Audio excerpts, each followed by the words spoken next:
Hello दोस्तों, स्वागत है आप सभी का मेरे चैनल में। तो आइए दोस्तों कंटिन्यू करते हैं आज के टॉपिक से।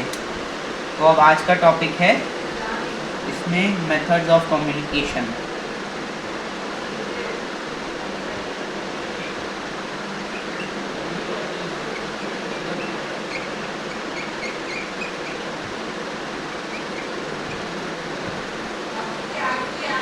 अब दोस्तों मेथड्स ऑफ कम्युनिकेशन में टोटल 3 मेथड्स में डिवाइडेड है। इसमें पहला है वर्बल, दूसरा है नॉन वर्बल और तीसरा है विजुअल। तो दोस्तों अब हम जानेंगे ये वर्बल कम्युनिकेशन क्या है। वर्बल कम्युनिकेशन का मतलब होता है involve the use of word in delivering the intended message. Words are most accurate and powerful to express and share ideas.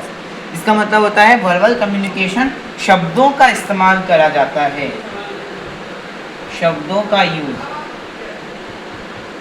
किसी भी मैसेज को डिलीवर करने में हम शब्दों का जो यूज करते हैं उसे हम कहते हैं वर्बल कम्युनिकेशन। तो दोस्तों अब ये वर्बल कम्युनिकेशन में भी 2 टाइप है। इसमें 2 टाइप ये है, पहला है ओरल और दूसरा है रिटन।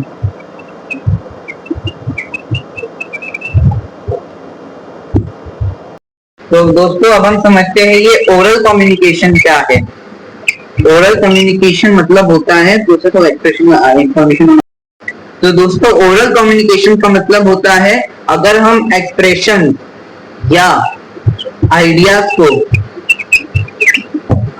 को अगर हम स्पोकन वर्ड्स के थ्रू बताते हैं, मतलब अभी जो मैं बोल रहा हूँ जैसे मैं भी आप लोग को समझा रहा हूँ, तो ये जो कम्युनिकेशन का मेथड होगा ये ओरल कम्युनिकेशन में माना जाएगा, क्योंकि ये जो है एक्सप्रेशन या आइडियाज को स्पोकन वर्ड्स में एक्सप्रेस किया गया है, इसलिए इसका नाम है ओरल कम्युनिकेशन।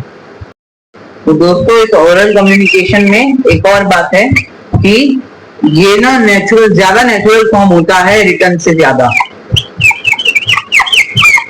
मोर नेचुरल देन रिटन कम्युनिकेशन। तेरी उंगली का दोस्तों ओरल कम्युनिकेशन का सबसे ज़्यादा एडवांटेज ये होता है कि ये तुरंत फीडबैक और क्लैरिफिकेशन में हमारी मदद करता है। जो बोलने वाला होता है और जो सुनने वाला होता है वो दोनों के दोनों एक डायलॉग में आ जाते हैं। इससे कम्युनिकेशन बहुत ही ज़्यादा पर्पसफुल हो जाती है। ये बहुत ही समय बचाने वाला और काम चलाने लायक टूल है, इसलिए इसका नाम है सेविंग एंड यूजफुल टूल। और ये पूरे के पूरे पर्सनल टच देता है पूरी इंटरेक्शन को। अब दोस्तों यहाँ पे जो आती है कैटेगरीज, अब कैटेगरीज की जो है वो मैं एक बार लिख देता हूँ। इसमें कैटेगरीज बहुत सारी है। सबसे पहली है टेलीफोनिक कन्वर्सेशन, सेकंड है वीडियो कॉन्फ्रेंसिंग, फिर उसके बाद में थर्ड है वॉइस मेल्स, फिर फोर्थ फिर जनरल कन्वर्सेशन, फिर फिफ्थ है स्पीचेस, फिर उसके बाद में सिक्स्थ है मीटिंग्स। और इसके बाद में दोस्तों अगर आप यहाँ पे एक ETC लिख देंगे तब भी इसमें आपको कोई प्रॉब्लम नहीं है। अब दोस्तों जो ओरल कम्युनिकेशन अच्छे से हो सके उस पर डिपेंड करने वाले फैक्टर्स ये है। सबसे पहला फैक्टर है पेस। अब पेस का मतलब आप सब जानते ही है कि गति कितनी है, कितना, how fast, it means how fast और slow the speaker is speaking. इसका मतलब है कितनी फास्ट और स्लोवर यू स्पीक, कितना धीरे या तेज बोल रहे हो उसके ऊपर में ओरल कम्युनिकेशन डिपेंड करता है, और ये इंपॉर्टेंट फैक्टर है पेस कितनी। दोस्तों अगर मैं ज़्यादा तेज बोलूँगा तब आपको समझ ही नहीं आएगा, और अगर मैं एकदम धीरे बोलूँगा तब आपका इंटरेस्ट ही चला जाएगा। और अगर मैं नॉर्मली बोलता हूँ तो इसका मतलब है कि आपको एब्जॉर्ब और इंटरप्रेट यानी कि समझ में भी आएगा और सुन भी पाओगे। तो अब सेकेंड फैक्टर आता है क्लैरिटी इन प्रोनाउंसिएशन, मतलब मैं कितना अच्छे से शब्द को प्रोनाउंस कर पा रहा हूँ उसके ऊपर भी ओरल कम्युनिकेशन डिपेंड करता है। अगर कोई शब्द जैसे कि मान लो मैंने लिखा है सीड, तो इसको मैंने सही से प्रोनाउंस किया तो आपको भी समझ में आया। और जैसे एक वर्ड है कैश, इसमें ये सी क में आया, और अगर मैं यहाँ पे साइकिल को काइकल बोलूँ तो आपको भी नहीं समझ में आएगा। काइकल ये क्या होता है, ये क्या होता है, आप लोग को भी नहीं समझ आया। तो प्रोनाउंसिएशन की जो क्लैरिटी होती है, मैंने किस शब्द को कैसे प्रोनाउंस किया, वो भी बहुत इंपॉर्टेंट फैक्टर है ओरल कम्युनिकेशन में। अभी जैसे मैंने बोला ये कैश है, ठीक है, तो ये CYCLE ये साइकिल होगी ना, काइकल थोड़ी, काइकल होगी तो आप लोग को भी समझ में नहीं आएगा कि ये क्या है। अब दोस्तों थर्ड फैक्टर है वॉल्यूम या फिर पिच। मैं जोर से बोल रहा हूँ, अगर मैंने इतनी जोर से बोला तो हो सकता है आप लोग को भी डर लग रहा हो, या मैं ऐसे बोलूँ मेरी आवाज, इससे भी आपको समझ में नहीं आया होगा। ज्यादा जोर से बोलूंगा तब आपको डर लगेगा, धीरे बोलूंगा तो फिर मैं सुनने वाला अगर मैं भी होऊंगा आप लोग की जगह तो मेरा भी इंटरेस्ट चला जाएगा। तो वॉल्यूम और पिच जो है वो ओरल कम्युनिकेशन का एक और इम्पोर्टेंट फैक्टर है। अब आता है अगला फैक्टर जिसमें होता है choice of words. Choice of words इसका मतलब होता है it refers to choosing appropriate words, मतलब मैं बराबर तरह के वर्ड्स का इस्तेमाल करूं। अब इसमें जैसे आता है यहाँ पर कमेंट्स और वर्सेस इंटरप्रिटेशन। कमेंट्स मतलब हुआ मैंने किसी के ऊपर कमेंट मार दिया, जैसे these shoes are very cheap, these shoes are very cheap, very cheap. और एक होता है अच्छे से बताना, जिसे मैं कहूँगा इंटरप्रिटेशन। अगर मैं इसको अच्छे से समझाऊं तो इसका मतलब हुआ these shoes are not costly,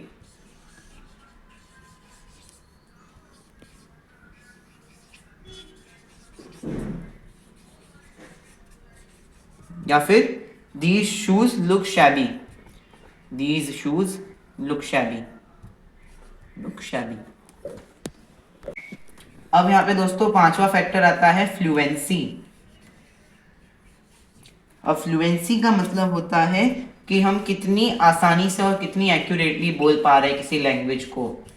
ease and accurate मतलब जैसे मान लो दोस्तों, अगर मुझे इंग्लिश के वर्ड्स प्रोनाउंस नहीं कर पा रहा हूँ इजीली और एक्यूरेटली नहीं कर पाऊँ तो आप लोग को समझ नहीं आएगा।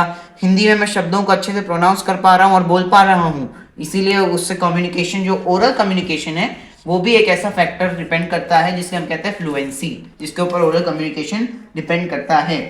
अब छठा आता है जो बहुत सारे लोग ज़्यादा लंबा करते हैं, वो है लेंथ ऑफ कम्युनिकेशन।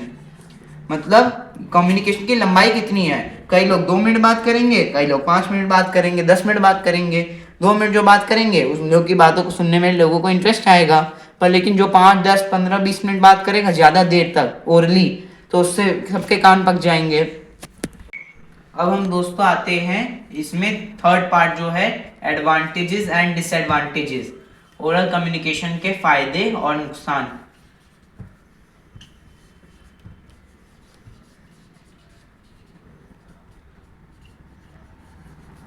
एडवांटेज मतलब वो फायदा, पहला फायदा है कि इंटरपर्सनल, इट इज इंटरपर्सनल, मतलब ये हम लोगों को एक दूसरे से बात करने में ज़्यादा अच्छा तरीका देता है और हमें रिलेशन बनाने में मदद करता है। डिसएडवांटेज है कि इस कम्युनिकेशन में इमोशंस दिख जाते हैं, इमोशंस विजिबल,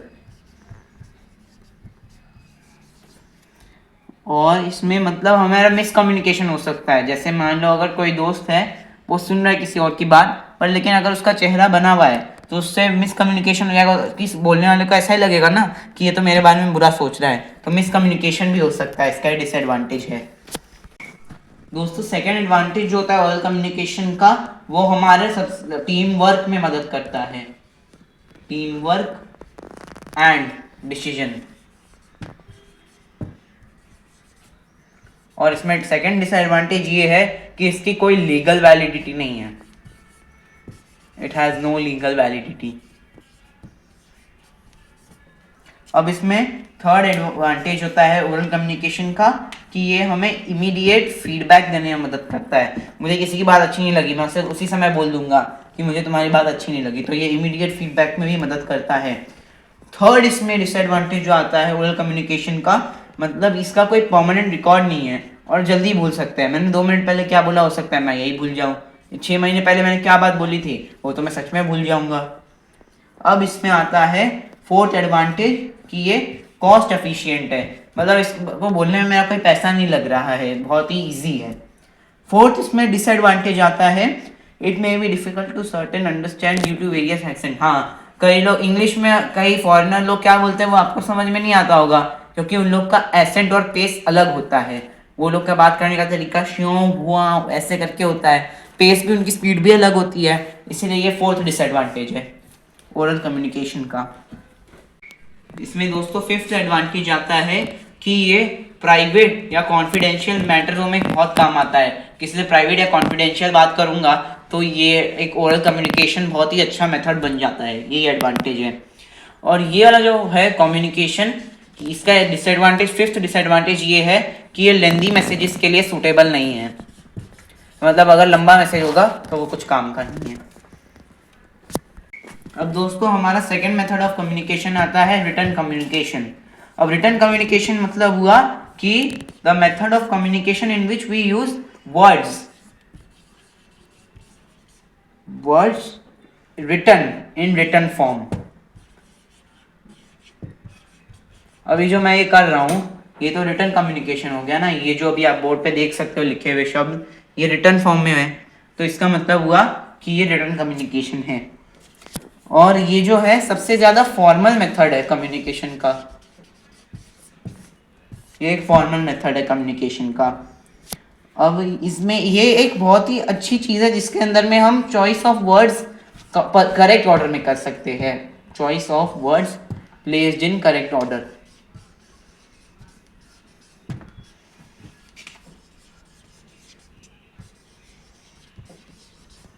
करेक्ट ऑर्डर।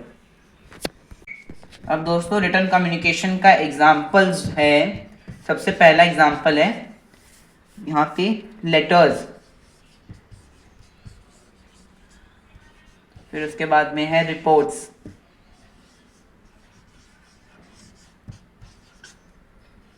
फिर उसके बाद में है तीसरा रिपोर्ट्स, फिर रेज्यूमेज जो जॉब पे लोग जाते हैं वो लोग पहले किसी कंपनी को ज्वाइन करने से पहले जो लिखते हैं वो रेज्यूमे।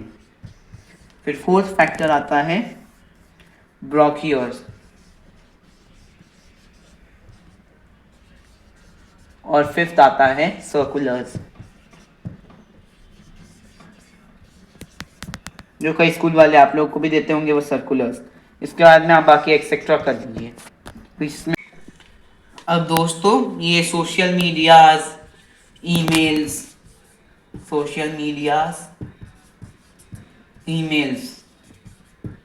ये सब रिटन फॉर्म ऑफ कम्युनिकेशन में आते हैं। अगर एक अच्छे से अगर रिटन कम्युनिकेशन हो सके ना, उसके लिए मैसेज जो दिया जाता है वो मीनिंगफुल होना चाहिए, उसका कोई मतलब होना चाहिए, मीनिंगफुल और कंशाइज, मतलब एकदम शॉर्ट में, मतलब ज़्यादा लंबा भी ना हो ज़्यादा छोटा भी ना हो, कंशाइज, अच्छे से अच्छा, और सबसे इम्पॉर्टेंट कंप्लीट होना चाहिए, पूरा होना चाहिए।